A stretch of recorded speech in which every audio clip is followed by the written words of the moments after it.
I'd like to welcome you out to Q City World, and today we'll be talking about how the Terrence Crawford versus Errol Spence fight could end up ending real quick, just like the Tommy Hearns versus Hagler. In the middleweight division, which dictated the strategy of Hagler.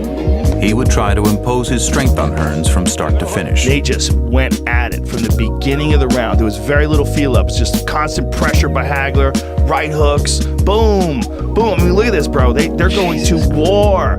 These are two of the best fucking middleweights ever, and they're standing in front of each other going to war. It's a mental toughness, and that's what I feel. War. That's what's on my mind. And you tell me who you think gonna be Hearns and who gonna be Hagler. You dig what I'm saying? But I think this fight right here might not go 12 rounds. I can't really see it going 12 rounds. All I know is TC knows that in this fight, he gonna have to take it to Errol Spence. In the middleweight division, which dictated the strategy of Hagler. He would try to impose his strength on Hearns from start to finish. And come April 15th, in 3 rounds, I would be the greatest. Try to outbox Errol Spence. Errol Spence is gonna be coming like Pac-Man. You dig what I'm saying? He would try to impose his strength on Hearns from start to finish. He'll have to start earlier because he's as ready as he's ever been. He's the best shape he's ever been in his life. He'll knock out Tommy Hearns. Good he called it. Good he said, Tommy's gonna come gunning right out after you. Just make a street fight out of it. He'll come right out at you and you just come right out with him. People just saw two trains ready to collide. That's why Errol Spence kind of remind me of Hagler in this situation. But Hagler kind of remind me of Terrence Crawford too. It was Marvin. It wasn't like he grew up always wishing his mom had called him marvelous, you know? I mean, it was a need inside him. I really felt as though I never got the respect which I deserve in the beginning part of my career. And I just remember when Joe Frazier had said, you know, you got 3 strikes against you. 1, you're southpaw, 2, you're good, and 3, you're black. But, you know, let's talk about it. You dig what I'm saying? See, everybody know Hagler's strategy gonna be to jump on him. You feel me? Like OG Hagler say, I jump on him and start chasing him like Pac-Man. I told you I was gonna eat him up like Pac-Man. You feel me? Jumping on him. You dig? That's what Errol Spence style. That's what, you know. I figured once I get through the right hand, then it was all mine. Only thing is, you know, Hagler was a switch hitter, man. He, you know what I mean, fight you southpaw. You know what I mean, fight you with the right hand. He was like Terrence Crawford when it came to shit like that. Dude was cold-blooded. You dig what I'm saying? That's why Hagler kind of remind me. He never got the respect. He was undisputed. You dig what I'm saying? Never got the respect. You know what I mean? He had a lot to prove. He kind of remind you of Terrence Crawford too. Get you 1, you're southpaw, 2, you're good, and 3, you're black. But his style reminds you of Errol Spence more. You dig what I'm saying? Aggressive, attack. It's a mental toughness, and that's what I feel. War. That's what's on my mind. Attack, relentless. You dig what I'm saying? In this scenario, you see how Tommy Hearns move around the ring and shit quick. He moving up weight classes. I mean, he remind you of Terrence Crawford a little bit. He got a little, you know what I mean? So this scenario right here is how this fight can go. You dig what I'm saying? But at the end of the day, that first round, man, Tommy Hearns wouldn't have broke his hand. No telling how this fight would have been. You dig? I think this shit. The first round ended, and Tommy told me my right hand is broke. I hit him a little too high up over his head. Just crushed my right hand. He had a hard head. I mean, I couldn't believe how hard his man's head was. I said, man, I see why you keep your head bald and shaved bald, because you got a weapon here. You got a hard weapon. When I think off to the back, the most exciting 3 rounds in boxing, and he did that with a broken hand. It just starts to realize how much courage and determination he had. You know, they went in that bitch crazy, bro. They went in this fight crazy, bro. And I think this is how this Errol Spence fight finna go, bro. It's finna go just like this.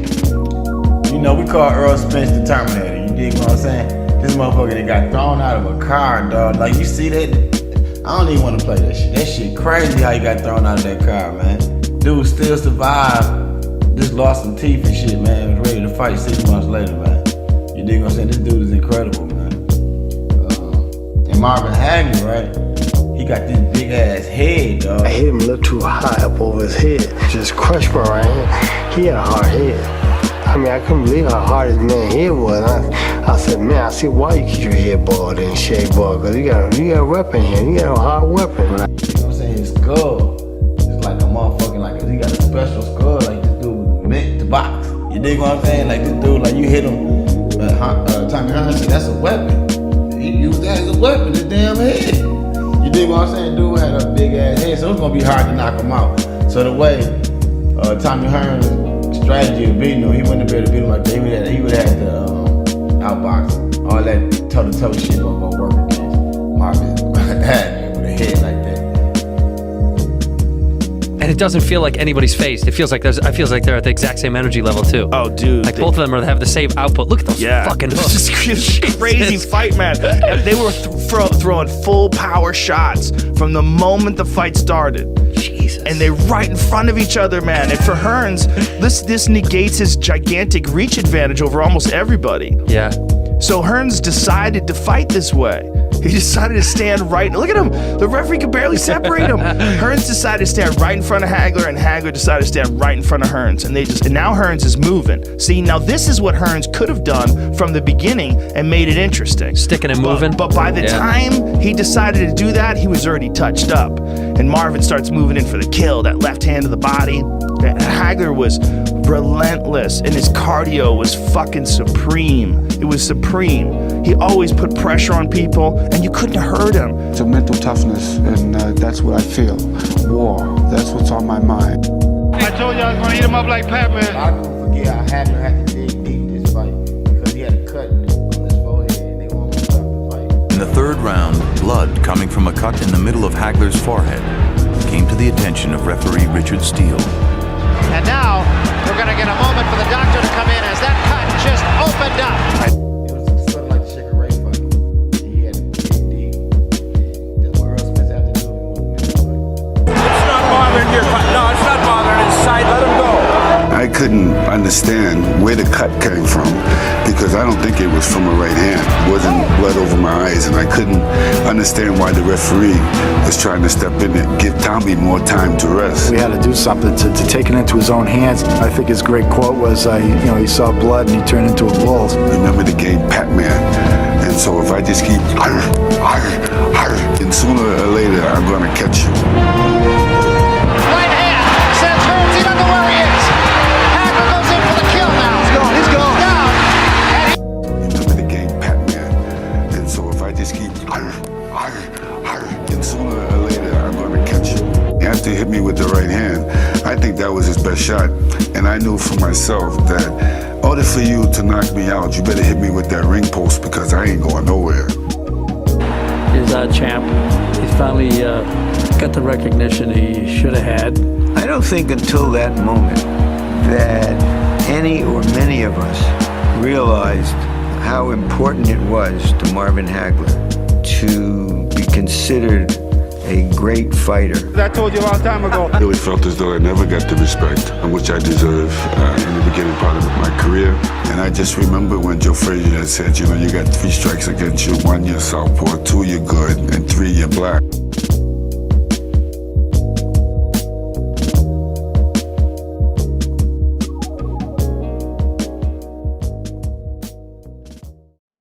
What you gonna be up against? I know what I'm up against, and like you said, we're gonna get the fans a great night of boxing. It's gonna be fireworks from bell 1 to bell 12 if it lasts that long.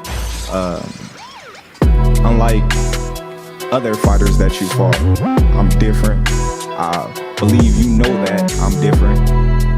The more you push, the more I'ma push. The more you come, the more I'ma come. And I'm pretty sure each and every one of y'all out here that seen me fight didn't seen it. Everybody say, oh, well, why you throwing fire with fire when you can just outbox them? Because I love it. I love that. You push, I'ma push.